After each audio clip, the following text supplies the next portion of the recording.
បីស្នើសុំជំនួយពីគ្រួសារអេវិនប៉ុន្តែពិចារណាថាអាធឺបានខិតខំយ៉ាងខ្លាំងដើម្បីនាំទេសា safely ត្រឡប់មកផ្ទះវិញគឺគួរឲ្យពួកគេត្រូវសងគុណនោះវិញលើកពីនេះទៀតប្រសិនបើឲ្យដោយអិនបដិសេធមិនជួយអាធឺទេគាត់នឹងត្រូវទ្រាំទ្រការផ្ទុះកំហឹងរបស់ទេសាដោយមិនអាចជៀសវាងបានហើយគាត់ក៏មិនចង់ជួបបញ្ហានោះដែរដោយមិនសូវចង់ធ្វើគាត់ក៏យល់ព្រមជួយទោះយ៉ាងណាទ្វារបញ្ជូនភ្លាមដែលនាំត្រឡប់ទៅសាប៉ាងកំពុងត្រូវបានបិទសហើយវាអាចបើកដំណើរការបានតែម្ដងក្នុងរយៈពេល7ឆ្នាំនៅពេលកិច្ចប្រជុំកំពូលរវាងមេដឹកនាំនៃអាណាចក្រទាំង3ព្រោះកិច្ចប្រជុំចុងក្រោយគឺកន្លងទៅរួច2ឆ្នាំហើយអាធឺត្រូវរងចាំបន្ថែមទៀត5ឆ្នាំទើបអាចប្រើប្រាស់ទ្វារនោះបានវិញអាធឺមិនចង់រងចាំយូរទាំងនេះទេហើយអាវដោយអិនក៏មិនចូលចិត្តគំនិតមនុស្សម្នាក់នៅក្នុងអេឡាណែរយៈពេល5ឆ្នាំដែរដូច្នេះគាត់សម្រេចចិត្តឲ្យកងទ័ពមួយក្រុមនាំអាធឺត្រឡប់ទៅសាប៉ាងវិញគាត់ចង់ឲ្យក្មេងប្រុសនោះចេញទៅឲ្យបានលឿនបំផុតប៉ុន្តែព្រោះវាហើយយប់ហើយគាត់បានប្រាប់អាធឺថាអាចសម្រាកនៅទីនេះមួយយប់ហើយចេញដំណើរព្រឹកស្អែកអាធឺបានបង្ហាញការដឹងគុណចំពោះការសម្រេចចិត្តរបស់អាវដោយអិនក្នុងការជួយគាត់ត្រឡប់ទៅផ្ទះវិញប៉ុន្តែការជឿចាប់នៅក្នុងទ្រូងរបស់គាត់កាន់តែខ្លាំងឡើងហើយវ៉ារីអានក៏ដឹងថាមានអ្វីមួយមិនប្រក្រតីជាមួយគាត់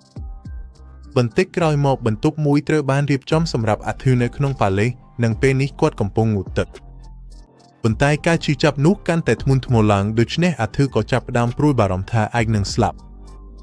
់បន្ទាប់ពីងូតទឹករួចគាត់បានដើរចេញទៅលើរៀបហាដើម្បីដកដង្ហើមខ្យល់បរិសុទ្ធដោយសង្ឃឹមថាវានឹងជួយបន្ថយការឈឺចាប់ឥឡូវគាត់មានអារម្មណ៍ថាខ្លួនប្រសើរឡើងបន្តិចប៉ុន្តែគាត់ត្រូវតែស្វែងរកមូលហេតុនៃការឈឺចាប់ជាប់ជានិច្ចនេះមុនពេលមានអ្វីមួយអាក្រក់កើតឡើងនៅពេលនោះអាធឺបានលើកមើលឡើងលើហើយឃើញទេសានិងឪពុកម្ដាយរបស់នាងឈរនៅលើរៀបហាខាងលើគាត់ហើយការមើលឃើញពួកគេធ្វើឲ្យគាត់នឹកដល់ឪពុកម្ដាយរបស់ខ្លួនផងដែរគាត់នៅតែមិនដឹងថារ៉េណូតនិងអាលីសរួចផុតពីការវាយប្រហាររបស់ក្រុមចៅរីអត់ប៉ុន្តែគាត់ដឹងថាពួកគេមានកម្លាំងខ្លាំងណាស់ដូច្នេះពួកគេប្រកាសជាបានរកវិធីឲ្យរស់រានមានជីវិតជាប់ជានិច្ចទោះជាយ៉ាងណាគាត់ក៏នៅតែប៉ងប្រាថ្នាខ្លាំងណាស់ថាអាចនិយាយជាមួយពួកគេបាននៅពេលនេះនៅពេលនោះផងដែរទេសាបានសង្កេតឃើញអាធឺហើយនាងអាចមើលឃើញថាគាត់មើលទៅសោកស្ដាយដូច្នេះបន្ទាប់ពីនាងចប់ការជេរជាមួយឪពុកម្ដាយរបស់នាងបានទៅនិយាយជាមួយគាត់ពេលនាងទៅជួបអាធឺបាននាងសុំទោសចំពោះអ្វីដែលឪពុករបស់នាងបានប្រព្រឹត្តឲ្យគាត់ដោយមិនសមរម្យប៉ុន្តែអាធឺនិយាយថាគាត់មិនអើពើទេគាត់យល់ថាហេតុអ្វីឲ្យដោយអាចមានអាកប្បកិរិយាដូច្នោះព្រោះមានសង្គ្រាមរយៈពេលជាច្រើនទសវត្សររវាងអេឡហ្វនិងមនុស្សវាពិបាកឲ្យគាត់ទុកចិត្តគេណាស់ព្រោះឥឡូវមានកូនស្រីពាក់ព័ន្ធទៀតការគិតពីឪពុកម្ដាយធ្វើឲ្យអាធឺនឹកឃើញថាខ្លួននៅឆ្ងាយពីពួកគាត់ហើយបារម្ភថាពួកគាត់ប្រហែលមិនសប្បាយចិត្តពេលឃើញខ្លួនឡើយម្យ៉ាងទៀតការធ្វើដំណើរនេះគឺដើម្បីរូបគាត់ដូច្នេះពួកគាត់អាចនឹងបន្ទោសគាត់ចំពោះរឿងគ្រប់យ៉ាងគាត់ក៏បន្ទោសខ្លួនឯងដែលមិនអាចការពារគ្រួសារពីក្រុមចោររហូតត្រូវបែកគ្នាទៀតផងតែពេលនោះផងដែរទេសាចាប់មុខអាធឺហើយញ័រជើងក្បាលគាត់នាងមិនសូវស្គាល់អំពីឪពុកម្ដាយរបស់អាធឺទេប៉ុន្តែបើពួកគេដូចឪពុកម្ដាយរបស់នាងប្រកាសចិត្តពួកគេនឹងរីករាយណាស់ពេលឃើញគាត់វិលត្រឡប់មកវិញនៅពេលនោះដែរផ្លូវដើរត្រូវបានបំភ្លឺដោយភ្លើងភ្លឺតូចជាច្រើនហើយនៅកណ្ដាលពន្លឺរលោងនោះអាធឺចាប់ផ្ដើមស្រមៃអំពីមុខញឹមរបស់ឪពុកម្ដាយចាប់តាំងពីគាត់កើតជាថ្មីមកក្នុងโลกនេះឪពុកម្ដាយគាត់នៅជាប់ក្បាលគាត់មិនឲ្យគាត់មានអារម្មណ៍ថាមិនស្រឡាញ់ឡើយហើយហេតុអ្វីបានជាគាត់ខ្លាចណាស់ថាពួកគេនឹងស្អប់គាត់ចំពោះអ្វីដែលបានកើតឡើងគាត់បានឲ្យរឿងរងគ្រោះពីជីវិតមុនរបស់គាត់បំបាំងការវិនិច្ឆ័យដោយការសង្ស័យរយៈពេលមួយហើយសូម្បីតែទេសាគាត់ក៏ធ្លាប់សង្ស័យថានាងនឹងក្បត់គាត់ដែរប៉ុន្តែពេលគាត់មើលទៅនាងឥឡូវនេះគាត់ឃើញតែស្រីក្មេងស្អាតម្នាក់ដែលមិនដែលចង់ប៉ះពាល់មិត្តរបស់នាងឡើយស្រាប់តែអាធឺរសំដៅអារម្មណ៍ថាមានអ្វីមួយហោះមកផ្ទាល់ទៅកាន់ទេសាដូច្នេះគាត់បានចាប់វាបានយ៉ាងលឿនហើយបញ្ចេញម៉ាណារបស់គាត់ភ្លាមដើម្បីត្រៀមវាយតបទៅនរណាម្នាក់ដែលបាញ់វាប៉ុន្តែអ្វីដែលធ្វើឲ្យគាត់ភ្ញាក់ផ្អើលនោះគឺវីរីយ៉ានជាអ្នកបោះវាអាធឺមិនជឿថាវីរីយ៉ាននឹងធ្វើអ្វីដ៏សាហាវដូចជាចង់ប៉ះពាល់ចៅស្រីរបស់ខ្លួនទេប៉ុន្តែវីរីយ៉ានធានាថាគាត់មិនដែលមានបំណងប៉ះពាល់ទេសានោះទេវត្ថុដែលគាត់បោះទៅគ្រាន់តែជាភ្លើងតូចភ្លឺប៉ុណ្ណោះហើយនាងក៏មិនអាចសំបីតែមានអារម្មណ៍ថាដល់វានោះដែរទោះជាយ៉ាងណាគាត់នៅតែចាប់អារម្មណ៍យ៉ាងខ្លាំងចំពោះការដែលអាធឺអាចប្រតិកម្មនឹងវាយតបយ៉ាងលឿនបែបនោះមូលហេតុដែលវីរីយ៉ានធ្វើរឿងនេះគឺដើម្បីពិនិត្យមើលថាអាធឺនិយាយពិតអំពីការមានកម្លាំងសម្រាប់ពាណិជ្ជករទាសករទាំងនោះឬអត់ហើយគាត់ប្រាប់ពិតប្រាកដមែនទេសារត់មកហើយប្រាប់វីរីយ៉ានឲ្យឈប់លេងជាមួយអាធឺប៉ុន្តែវានេះមិនមែនជាមូលហេតុដែលគាត់មកទីនេះទេគាត់បានសង្កេតឃើញអ្វីមួយគួរឲ្យចាប់អារម្មណ៍អំពីអាធឺរមុននេះហើយដូច្នេះគាត់ចង់ប្រកួតប្រជែងតិចតួចជាមួយគាត់ដើម្បីមើលថាគាត់ពិតជាខ្លាំងប៉ុណ្ណា วิริยานไฮดาวมวยโดยปรามาซิกสำหรับอัธรปราขนงกาประยุทธ์ให้พลาติเตซาเอาง่ายปีกรุธนะดำใบเอาเนียงมันรงระบุอัธรตตัวโยกาประกุดนุให้รุตเตมุกวิริยานปนใต้วิริยานล้วนจิงกอดคลังนะสมใบแต่เปอัธรบังการระเบิดระบอกล้วนโดยปรามานากอดเนลแต่มันไอประกุดระเบิดจิมวยวิริยานบานเตให้เป้ได้หะโดยจีกอดเราครึ่งเอากาวีประหาวิริยานบ้านบำใบดาวระบอกอัธรโดยวีมวยปีได้กำนัดเชื่อได้ใบมวยบานฮอตเตอร์โรกเตซาโดยเฉพาะอัธรบานบ๊อบในดาวไดโนเสาร์ระบอกกอดดำใบตุบสกัดวีนึงกาปีนยังเอามีนสวัสดิภาพอัธรบานวีประหาเลวิริยานโดยปราเตมานารบอกคลูนปนใต้วิริยานชลายตบโดยปรามานารบอกกอดทองได้อำนาจดอกคลังคลาระบอบวิริยานคือเล็กโลอย่างเป็นแรงบันดาลให้อัธรมันซ้อสังคมขนมการประชังชนะกอดเตปนใต้อัธรมันแมนจีประเภทมนุษย์ดัดเฟื่อเอาถอยกระไรเตบนโต๊ะปีวิริยานบันกอดเอาฮอตเตชไงอัธรบานรถมกเวงเพลียมเลิกนี้กอดวีตรองเลิกบาวิริยานกาวีนุมันบ้านบังกอกาคุยขัดทมเทงเตปนใต้วิริยานที่หยับเอาได้อัธรไอบ่มใบกาปีระบอกกอดไฮวีปากกอดบานเปวิริยานจ้องบนโต๊ะจุมตีปีกอดเตรบ้านปอาเพลียมเปเตซาจับจงกรอยกอดให้บนโต๊ะกอดทาปราอำนาจเลออัธรบานฟื้นอัลปูเกประกอบทาขมิ้นปัญหาเตเจสไดน์กอสเตอร์แต่มีนโมทนาเพียบของได้มนุษย์คลั่งโดยวิริยานกึศทากอดกูอัลกรุบจิกูประกวดวิริยานจับโยกอากานุปรับอัธรทากอดจ้องตะตูลอัธจิเซอัธรพยับอัลให้สู้วิริยานทาแต่กอดสรูเจ็ดเมนเตตุใบจีวิริยานมันแมนจีประเภทมนุษย์ได้ใส่เล่งอัมปีเรื่องแบบนี้เลยโดยเฉพาะวิริยานบานสู้อัธรทาแต่กอดนั่งตะตัวโยกับดาวจูนิรเตอัธรงจำโดยสเตียสเตอร์มันประกอบจัดทาเตรชไลตอบอย่างโดยมาได้เตจีพิเศษปลุกกอดมันตอนบานจูนดำนังอปกมาได้ทากอดเนรูเตวิริยานบานเฟื่ออ่อยอัธรมีนตุมนุกจัดทาประสันบานุจีกับรุ่ยบารอมแต่มวยระบอกกอดดังวิคีมวยอ่อยอัธรบานนิเยจีมวยอปกมาได้เพลียม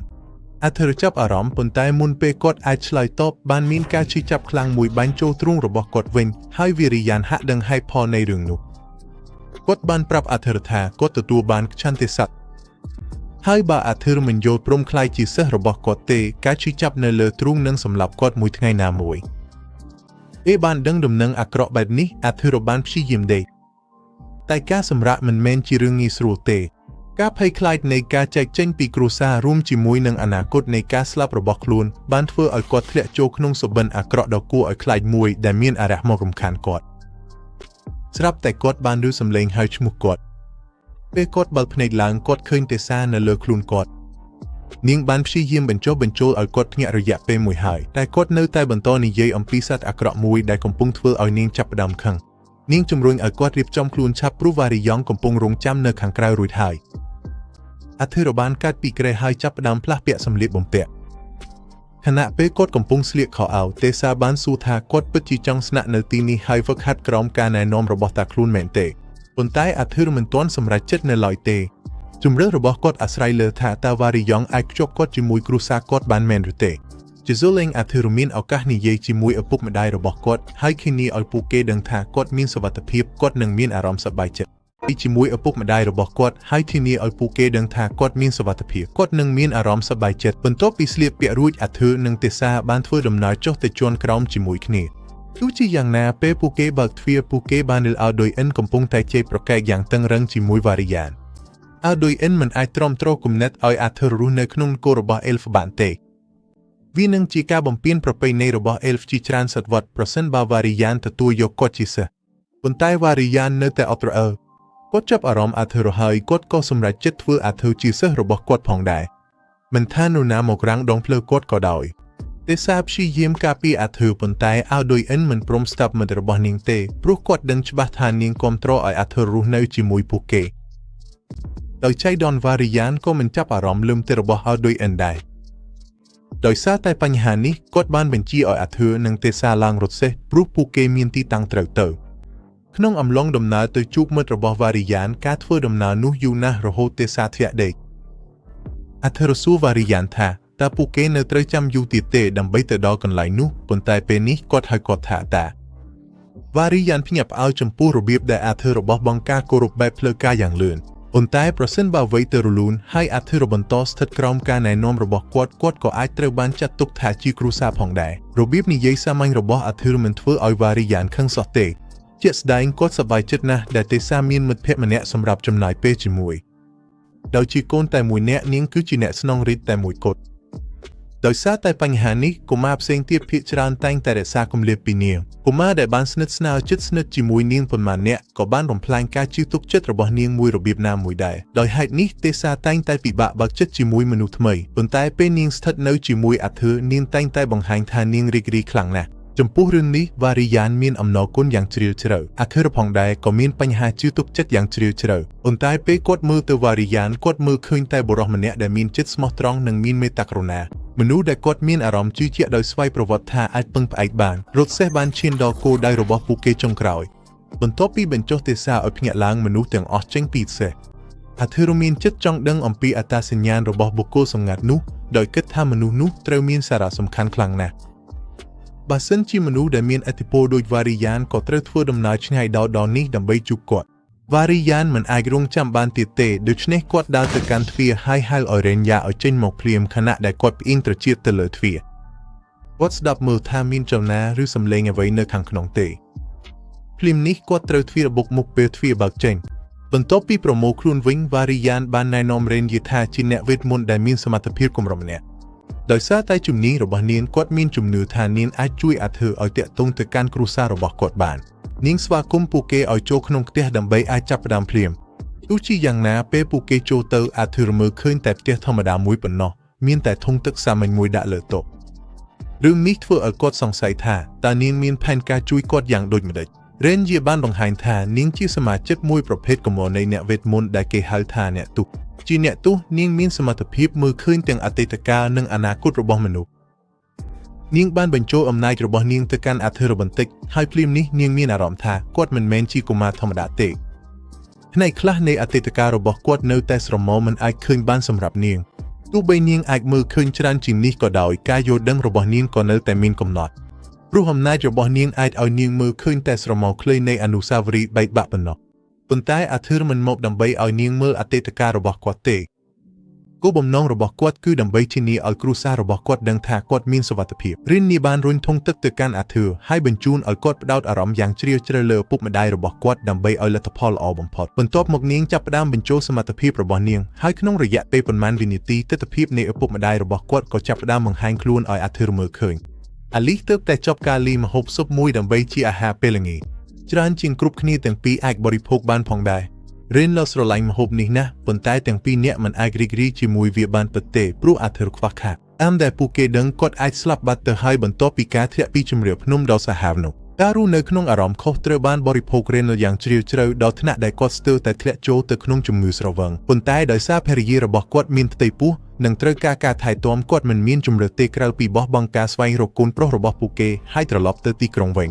ញរ៉េនរកការងារធ្វើនៅក្រុងហើយត្រឹមប៉ុន្មានសប្តាហ៍គាត់រកប្រាក់បានគ្រប់គ្រាន់ទិញផ្ទះទោះមានអ្វីគ្រប់យ៉ាងក៏មិនអាចបំបត្តិការនឹកអាធឺបានដែរពេលនោះពួកគេសម្លេងគាត់ទោះមិនឃើញរូបតែអាធឺបញ្ជាក់ថាគាត់នៅរស់នឹងសុវត្ថិភាពអច្ចបានកំពុងរស់នៅក្នុងគោរបស់អេលហ្វឈ្មោះអាឡែនវ៉ាគាត់ទទួលសារភាពថាគាត់មិនយល់ច្បាស់ទេថាវាដំណើរការយ៉ាងដូចម្តេចប៉ុន្តែដោយជំនួយពីមិត្តម្នាក់គាត់កំពុងប្រើម៉ាស៊ីនកម្រមួយប្រភេទដើម្បីទំនាក់ទំនងជាមួយពួកគេពីចម្ងាយគាត់ចង់ត្រឡប់មកផ្ទះវិញប៉ុន្តែលើនេះគាត់មិនអាចធ្វើបានទេព្រោះមានបញ្ហាមួយកើតឡើងលើរាងកាយរបស់គាត់ត្រូវការព្យាបាលហើយបើគ្មានវាគាត់នឹងមិនអាចរស់រានបានទេទោះជាយ៉ាងណាគាត់សន្យាថាពេលដែលគាត់ជាសះស្បើយគាត់នឹងត្រឡប់មករកពួកគេវិញគាត់គ្រាន់តែមិនដឹងច្បាស់ថាការស្ដារឡើងវិញនោះនឹងចំណាយពេលប៉ុន្មានទេគាត់ក៏មិនចង់ឲ្យពួកគេមានអារម្មណ៍ខុសត្រូវចំពោះអ្វីដែលបានកើតឡើងដែរព្រោះវាជាការសម្រេចចិត្តរបស់គាត់ហើយបើគាត់ត្រូវជ្រើសរើសម្ដងទៀតដើម្បីការពារប្រសាសន៍របស់គាត់ក៏នឹងមិនស្ទាក់ស្ទើរឡើយReynolds និង Alice មានអារម្មណ៍រីករាយខ្លាំងណាស់ដែលបានដឹងថា Arthur នៅរស់ស្បើយប៉ុន្តែការត្រូវបែកចេញពីគេម្ដងទៀតក៏ធ្វើឲ្យភ្នែករបស់ Arthur មានទឹកភ្នែកដែរទោះបីជាយ៉ាងណាក៏ដោយគាត់សោកស្ដាយណាស់ដែលមានឱកាសនិយាយជាមួយពួកគេម្ដងទៀតហើយគាត់ក៏បានសម្រេចចិត្តរួចរាល់គាត់នឹងមិនធ្វើឲ្យពួកគេបារម្ភបែបនោះម្ដងទៀតឡើយដើម្បីអាចរក្សាការសន្យានោះបានគាត់ដឹងថាគាត់ត្រូវតែខំឲ្យខ្លាំងជាងមុនដូច្នេះគាត់បានបង្វិលទៅរក Varian ហើយស្នើសុំក្លាយជាសិស្សរបស់គាត់ឥឡូវនេះពួកគេត្រូវតែបញ្ចូល Alduin ឲ្យយល់ព្រមអសរុនៅក្នុងប៉ាឡេ Alduin នៅតែប្រឆាំងនឹងគំនិតនេះដោយសារតែការស្អប់ខ្ពើមយ៉ាងជ្រៅចំពោះមនុស្សប៉ុន្តែ Tasha បានរំលឹកគាត់ថា Arthur បានជួយសង្គ្រោះនាងដូច្នេះប្រសិនបើគាត់បោះបង់ Arthur ចេញទៅគាត់នឹងត្រូវបានមើលថាជាឯកល្មើដែលមិនស្គាល់គុណ Aldwin នៅតែព្យាយាមតវ៉ាថាការរស់នៅរបស់ Arthur អាចបង្កហេតុការណ៍ធំមួយនៅក្នុងគោលរបស់ Elfo ប្រសិនបើមានអ្វីមួយកើតឡើងខុសប្រក្រតីប៉ុន្តែ Varian បានគិតទុកជាមុនរួចហើយអំពីស្ថានភាពនោះគាត់បានបញ្ជា Aldwin ឲ្យប្រកាសជាសាធារណៈដោយប្រកាសថា Arthur ជាសិស្សថ្មីរបស់គាត់ព្រោះជាមួយអំណាចរបស់ Varian គ្មាននរណាដែលនឹងហ៊ានប្រឆាំងឬបង្ហាញការតវ៉ាអំពីការរស់នៅរបស់ Arthur នៅទីនោះទេហើយដោយសារតែអ្វីនោះ Arthur ត្រូវបានអនុញ្ញាតឲ្យរស់នៅក្នុងព្រះបរមរាជវាំងយ៉ាងផ្លូវការហើយបន្ទាប់ពីកិច្ចប្រជុំបញ្ចប់ Aldwin បានចូលទៅជិត Arthur ដើម្បីសុំទោសចំពោះអាកប្បកិរិយារបស់គាត់កាលពីមុនទោះបីជា Aldwin មិនសូវចូលចិត្តមនុស្សជាទូទៅក៏ដោយតែ Arthur មើលទៅជាក្មេងល្អម្នាក់ហើយដោយសារតែ Arthur បានជួយសង្គ្រោះ Tasha Aldwin មានអារម្មណ៍ថាជាឪពុករបស់នាងគាត់ត្រូវទទួលខុសត្រូវក្នុងការសងបំណុលនោះវិញគាត់ប្រាប់ Arthur ថាឥឡូវនេះអាចចាត់ទុកខ្លួនឯងថាជាសមាជិកម្នាក់ក្នុងគ្រួសារហើយArthur មានអារម្មណ៍ភ្ញាក់ផ្អើលបន្តិចចំពោះការផ្លាស់ប្ដូរអាកប្បកិរិយារបស់ Aldwin និង Muriel ចំពោះគាត់យ៉ាងឆាប់រហ័សប៉ុន្តែបើគិតមើលវិញទាំង Varian និង Tasha សុទ្ធតែបាននិយាយល្អអំពីគាត់យ៉ាងច្រើនដូច្នេះវាមានហេតុផលដែល Aldwin នឹងផ្លាស់ប្ដូរអាកប្បកិរិយា Arthur អរគុណ Aldwin ហើយនិយាយថាវាជាកិត្តិយសមួយដែលត្រូវបានស្វាគមន៍ចូលទៅក្នុងប្រាសាទរាជវង្សប៉ុន្តែ Tasha បានផ្អាកនិយាយហើយនិយាយថានេះមិនគ្រប់គ្រាន់ទេបើពួកគេពិតជាចង់ស្វាគមន៍ Arthur មែននាងចង់ឲ្យ Arthur អាចលេងខាងក្រៅជាមួយនាងបានហើយពិចារណាពីការពិតដែល Aldwin បានទទួលស្គាល់ Arthur រួចហើយគាត់ក៏មិនមានការតវ៉ាឡើយចំពោះការលេងរបស់គាត់ជាមួយ Tasha ពេលបានការអនុញ្ញាត Tasha បានទាញ Arthur ចេញទៅក្រុងយ៉ាងរីករាយដើម្បីបង្ហាញទីកន្លែងជុំវិញម្ដងទៀតគាត់មានអារម្មណ៍ចាប់អារម្មណ៍ខ្លាំងចំពោះវប្បធម៌ Ivan Tasha ស្គាល់តំបន់នេះល្អណាស់ដូច្នេះនាងប្រាប់ Arthur ថានៅចុងផ្លូវមានហាងមួយពោពេញដោយផ្លែឈើនិងបង្អែមឆ្ងាញ់ប៉ុន្តែនាងក៏ព្រមានគាត់ថាហាងនោះពេញនិយមខ្លាំងណាស់បើពួកគេមិនទៅរហ័សទេបង្អែមទាំងអស់អាចនឹងអស់ Tasha ចាប់ដៃគាត់ហើយទាញឲ្យដើរលឿនឡើងខណៈដែល Arthur ដើរតាមនាងដោយញឹមប៉ុន្តែបន្ទាប់មកគាត់បានបុកក្មេងម្នាក់ដោយចៃដន្យនៅលើផ្លូវវាជាការខុសដោយមិនចិត្តណាប៉ុន្តែក្មេងនោះចាប់ផ្ដើមសម្ដីស្អប់ស្អំ Arthur ហើយក៏ស្រែកស្អប់គាត់ថាបានយកមេរោគមនុស្សខ្វក់របស់គាត់មកលើខ្លួននៅពេលនេះ Arthur ក៏ចាប់ផ្ដើមសួរខ្លួនឯងថាតើក្មេងនេះហ៊ានសម្ដីបែបនេះបានយ៉ាងដូចម្តេចនៅពេលដែលគាត់នៅចិត្តដៃអាចវីដល់ប៉ុន្តែ Tasha ប្រាប់ឲ្យគាត់មិនអើពើនឹងក្មេងនោះទេព្រោះវាមិនសមនឹងបង្ករឿងធំចំពោះរឿងតិចតួចបែបនេះទេជាធម្មតា Arthur នឹងជ្រើសរើសផ្លូវមនុស្សពេញវ័យហើយគ្រាន់តែដើរចេញពី Favors ប៉ុន្តែពេល Favors ចាប់ផ្ដើមបង្ខំថា Tasha មិនគួរតែស្និទ្ធស្នាលជាមួយនរណាម្នាក់ទៀតដូច Arthur ទេហើយគួរតែចំណាយពេលជាមួយគាត់វិញ Favors ដែលជាសមាជិកអភិជន Ivan បង្ហាញថាគាត់មានទំនុកចិត្តខ្ពស់លើខ្លួនឯងដូច្នេះ Arthur សម្រេចចិត្តលេងសើចជាមួយគាត់បន្តិចគាត់ធ្វើជាដូចជារីករាយណាស់ដែលបានជួប Favors ប៉ុន្តែចេតនាខុសឈ្មោះគាត់ Favors ខាងព្រោះ Arthur បានបញ្ចេញឈ្មោះគាត់ខុសដូច្នេះ Arthur សុំទោសហើយធ្វើជាដូចជាវាជាកំហុសមួយគាត់និយាយថាគាត់នឹងប្រកាសថានឹងគោរព Favors ឲ្យត្រឹមត្រូវនៅពេលពួកគេជួបគ្នាលើក្រោយហើយបាត់ខ្នងដើម្បីចេញទៅជាមួយ Tasha ប៉ុន្តែ Favors មិនឈប់គាត់អាចជាមនុស្សធ្វើឲ្យមិនអាចទ្រាំបានប៉ុន្តែគាត់មិនមែនជាមនុស្សឆ្កួតទេដូច្នេះគាត់បានយល់ឃើញថា Arthur ចិត្តណាលេងសើចហើយគាត់មិនព្រមឲ្យការមិនគោរពបែបនេះឆ្លងផុតទៅដោយគ្មានការពិន័យទេគាត់បានប្រកួតប្រជែង Arthur ឲ្យប្រកួតប្រជែងដើម្បីកិត្តិយសនាមត្រកូលរបស់គាត់ហើយ Arthur មិនជឿថាគាត់ធ្វើឲ្យខ្លួនឯងឆ្កួតដល់ថ្នាក់ស្នាមប្រកួតប្រជែងទេ Tasha ចូលមកជ្រៀតជ្រែកដោយប្រាប់ Favors ថាទោះជាគាត់ជាអ្នកមានក៏ដោយក៏កំពុងធ្វើឲ្យរឿងនេះហួសហេតុ Favors ឆ្លើយតបថាការប្រកួតប្រជែងនរណាម្នាក់គឺជារឿងធម្មតានៅពេលដែលគេបានប៉ះពាល់កិត្តិយសនាមត្រកូលរបស់គាត់ប៉ុន្តែ Tasha តបវិញដោយរំលឹក Favors ថា Arthur គឺជាសិស្សរបស់ Varian វាជារឿងឆ្កួតណាស់ប្រសិនបើទៅបង្កសង្គ្រាមជាមួយសិស្សរបស់បុរសដែលមានអំណាចខ្លាំងជាងគេនៅក្នុងគោប៉ុន្តែ Favors នៅតែជឿជាក់លើខ្លួនឯងគាត់ជឿជាក់ថាគាត់មិនអាចចាញ់មនុស្សធម្មតាម្នាក់បានទេបន្ទាប់មកគាត់បានព្រមាន Arthur ថាប្រសិនបើបដិសេធការប្រកួតប្រជែងនោះវានឹងធ្វើឲ្យឈ្មោះ Varian ខូចខាត Arthur នៅតែព្យាយាមយល់អំពីរឿងទាំងមូលនេះនៅក្នុងពិភពចាស់របស់គាត់ការប្រកួតប្រជែងគឺជាសង្គ្រាមដ៏ស្លាប់ជានិច្ចដូច្នេះវាមិនមានអត្ថន័យសោះសម្រាប់ក្មេងម្នាក់មកប្រកួតប្រជែងគាត់ដោយមិនគិតទេនៅទីនេះប៉ុន្តែបើមើលទៅមុខមាត់រីករាយបន្តិចបន្តួចរបស់មនុស្សពេញវ័យនៅជិតនោះវាហាក់ដូចជាការប្រកួតប្រជែងនៅទីនេះមិនមែនជាសង្គ្រាមដ៏ស្លាប់ទេដូច្នេះArthur មិនមានហេតុផលអ្វីក្នុងការបដិសេធទេ Tasha សួរ Arthur ថាគាត់ប្រកាសថាចង់ធ្វើរឿងនេះមែនទេហើយគាត់ឆ្លើយថាគាត់មិនមានបញ្ហាទេដូច្នេះការប្រកួតប្រជែងខ្លាយជាផ្លូវការហើយពីរអ្នកចាប់ផ្ដើមរៀបចំខ្លួនសម្រាប់ការប្រយុទ្ធការប្រកួតចាប់ផ្ដើមហើយ Favors វាប្រហារលើ Arthur ដោយដៃកាន់ឈើនិងពោពេញដោយទំនុកចិត្តមនុស្សគ្រប់គ្នាមានផែនការរហូតដល់ពួកគេត្រូវវាយហើយ Favors ពិតជាមិនបានរៀបចំខ្លួនសម្រាប់រឿងនោះទេ គាត់ដួលសន្លប់ដោយត្រូវវាយដល់សន្លប់បណ្ដាលឲ្យមិត្តរបស់គាត់រត់មកមើលថាគាត់មានអីអត់ទោះជាយ៉ាងណា Tasha បានដឹងជាមុនរួចហើយថារឿងនេះនឹងកើតឡើងបែបនេះពេលការប្រកួតចប់ Tasha ចាប់ដៃ Arthur ហើយទាញគាត់ទៅជាមួយចុងក្រោយនេះនាងនៅតែមានរឿងជាច្រើនដែលនាងចង់ធ្វើជាមួយគាត់ពួកគេពីរនាក់បានចំណាយពេលមួយថ្ងៃទាំងមូលដើរទៅហាងនេះហាងនោះពួកគេបានស្វែងរកអ្វីទាំងអស់ដែលហាងនីមួយមានផ្ដល់ជូនពេលពួកគេលេងសប្បាយគ្រប់គ្រាន់ហើយពួកគេបានចេញទៅលើរបងជាន់លើដើម្បីសម្រាកនិងនិយាយគ្នា Tasha បាននិយាយថាការបណ្ដុះបណ្ដាលរបស់ Arthur ជាមួយ Varian នឹងចាប់ផ្ដើមថ្ងៃស្អែកប៉ុន្តែ Arthur មើលទៅស្រុបស្រង់បន្តិចជាក់ស្ដែងថាគាត់កំពុងព្រួយចិត្តអំពីអ្វីមួយនៅក្នុងគំនិត Arthur បានរំលឹកដល់ការពិភាក្សាមួយដែលគាត់ធ្លាប់មានជាមួយ Varian បាននិយាយយ៉ាងច្បាស់ថាការបណ្ដុះបណ្ដាលរបស់គាត់នឹងពិបាកដូចជារោគបាននិយាយជាពាក្យវានឹងដូចជាត្រូវបានលាបក្នុងទឹកក្តៅកំពុងពុះហើយ Arthur ត្រូវតែអត់ធ្មត់នឹងការជិះចាប់នេះរៀងរាល់ថ្ងៃឆ្នាំហើយឆ្នាំទៀតពីគ្រួសារដែលផ្ដល់ភាពសុខស្រួល Sylverian បានសួរគាត់ថាតើគាត់ពិតជាចង់រួចរាល់សម្រាប់រឿងនេះមែនទេចម្លើយរបស់ Arthur គឺសាមញ្ញណាស់បាទសូម្បីតែឥឡូវនេះ Arthur ក៏នៅតែមានអារម្មណ៍ចង់ចាប់ផ្ដើមការបណ្ដុះបណ្ដាលថ្ងៃស្អែកទោះដឹងថាវាពិបាកក៏ដោយព្រោះការទទួលបានកម្លាំងគឺជាវិធីតែមួយដើម្បីបង្កើតអនាគតដែលគាត់ចង់បាន Tasha សន្យាឲ្យ Arthur ថានាងនឹងខិតខំខ្លួនឯងឲ្យខ្លាំងដូចគ្នាដោយមិនឲ្យខ្លួនត្រូវទុកចោលនៅពីក្រោយឡើយតែសម្រាប់ពេលនេះនាងសម្រេចចិត្តថានឹងប្រើប្រាស់ពេលវេលារបស់ពួកគេឲ្យមានតម្លៃបំផុតដូច្នេះនាងបានស្នើឲ្យពួកគេទៅរកអាហារម្ហូបបន្ថែមទៀតបានកន្លងផុតរយៈពេល 2-3 ឆ្នាំហើយក្រោមការណែនាំរបស់ Varian ទាំង Arthur និង Tasha បានបណ្ដុះបណ្ដាលយ៉ាងខិតខំក្នុងអំឡុងពេលនេះពួកគេក៏បានកាន់តែជិតស្និទ្ធគ្នាទោះបីជាធម្មជាតិស្រឡាញ់ប្រកួតប្រជែងរបស់ Tasha បានជំរុញឲ្យទាំងពីរខិតខំធ្វើការយ៉ាងខ្លាំងក៏ដោយបន្ទាប់ពីវគ្គហាត់យូរមួយថ្ងៃនេះ Tasha បាននឿយហត់ដល់ថ្នាក់ពេញលេញហើយខណៈពេលនាងសម្រាក Varian បានចាប់ឱកាសនេះបង្រៀន Arthur អំពីមន្តសិល្បៈពេលដែលនរណាម្នាក់អាចធ្វើឲ្យម៉ាណារបស់ខ្លួនមានស្ថិរភាពបានពួកគេនឹងទទួលបានសមត្ថភាពប្រើប្រាស់មន្តធាតុដូចជាទឹកភ្លើងខ្យល់ឬដីឧទាហរណ៍យ៉ាងណានៅក្នុងពិភពលោកនេះធាតុដែលមនុស្សម្នាក់អាចបំព្រឹត្តបានភាគច្រើនត្រូវបានកំណត់ដោយជនជាតិរបស់ពួកគេយកឧទាហរណ៍ជា Elf ពួកគេមានទេពកោសល្យធម្មជាតិក្នុងការប្រើមន្តខ្យល់ព្រមទាំងមានសមត្ថភាពខ្លាំងក្នុងទឹកនិងដីផងដែរផ្ទុយទៅវិញភ្លើងវិញគឺមិនសូវសមស្របជាមួយពួកគេទេចំណែកឯជនជាតិ Four វិញពួកគេចេះខំពិសេសក្នុងការប្រើមន្តធាតុដីនិងភ្លើងមនុស្សវិញអាចប្រើបានទាំង4ធាតុប៉ុន្តែភាពស្រឡាញ់របស់ពួកគេចំពោះធាតុណាមួយអាចខុសគ្នាខ្លាំងដោយផ្អែកលើការហាត់ប្រាណរបស់ពួកគេ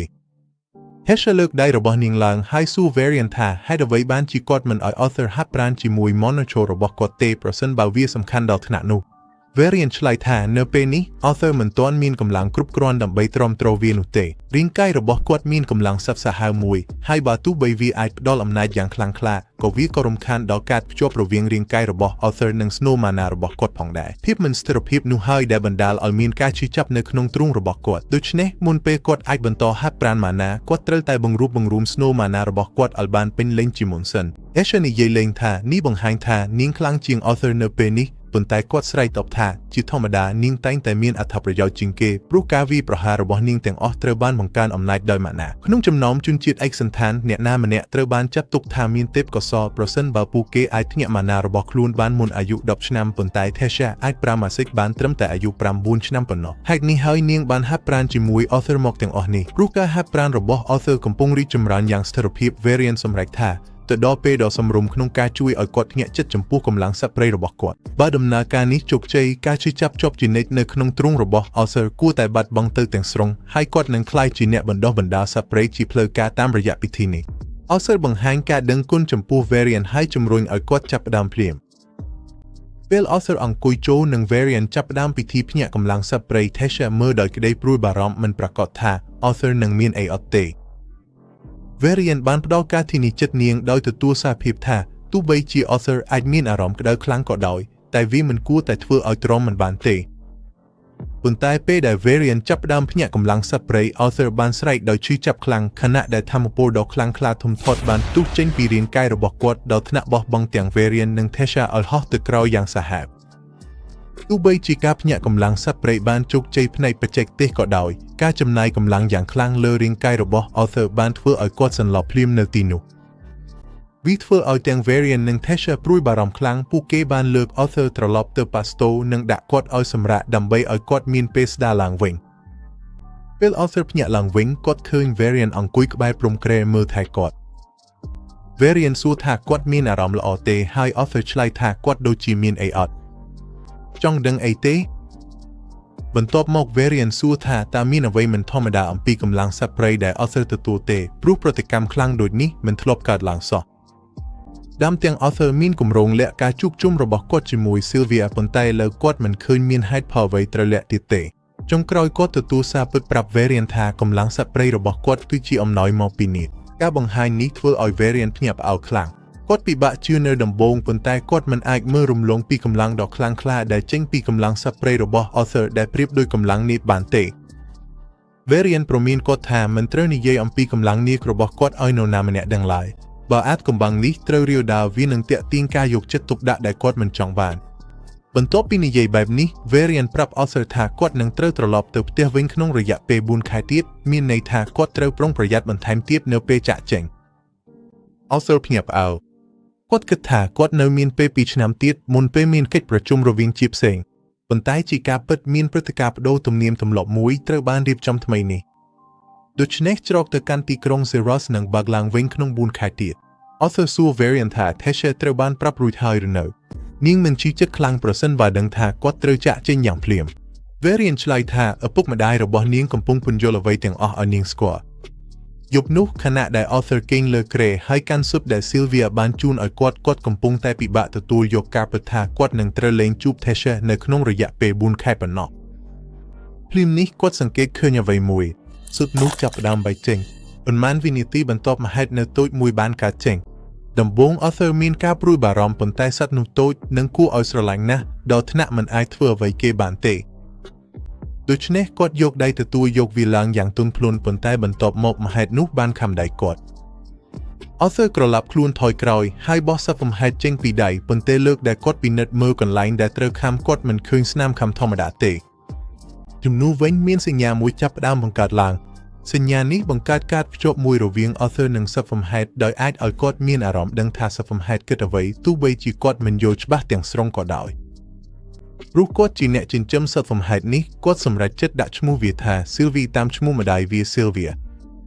បន្ទាប់មកគាត់ត្រឡប់ទៅដេកវិញប៉ុន្តែថ្ងៃបន្ទាប់ Tesha ចូលទៅក្នុងបន្ទប់របស់ Arthur មានបំណងនឹងនិយាយអំពីការចាក់ចេញរបស់គាត់ក្នុងរយៈពេល4ខែទៀតទោះជាយ៉ាងណាពេលនាងលើកភួយឡើងដើម្បីបញ្ចុះគាត់នាងសង្កេតឃើញ Sylvie កំពុងដេកនៅក្បែរគាត់លើគ្រែ